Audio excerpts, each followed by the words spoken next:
C'est l'accord européen attendu tous les ans en décembre. Les États membres de l'Union se sont entendus après de longues négociations sur les quotas de pêche pour l'année prochaine. Les pourparlers ont commencé dimanche pour définir les captures autorisées dans l'Atlantique, la mer du Nord, la Méditerranée et en mer Noire. La rentabilité et la survie du secteur de la pêche dépendent de la santé de ces stocks. Je sais que certaines des mesures sont difficiles, mais je vous rassure, personne ne devrait réaliser ces efforts seul. Pour les pays sans ouverture maritime, ces discussions ont un enjeu limité. En revanche, pour la France et l'Espagne, la négociation est essentielle.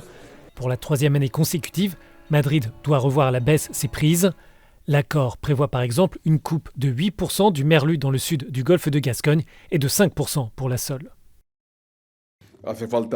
Il est nécessaire de préserver les ressources halieutiques, l'économie des villes et des villages de pêcheurs, ainsi que leur mode de vie. Mais pour les ONG, les ministres doivent surtout s'engager à arrêter la surpêche, en particulier en Méditerranée. Les stocks sont menacés par les capacités de l'industrie et la pollution. Les organisations de défense de l'environnement ont mené différentes actions pour alerter les responsables. Oceana regrette que les ministres en charge de la pêche aient raté une occasion d'assurer l'exploitation durable des ressources halieutiques dans les eaux européennes.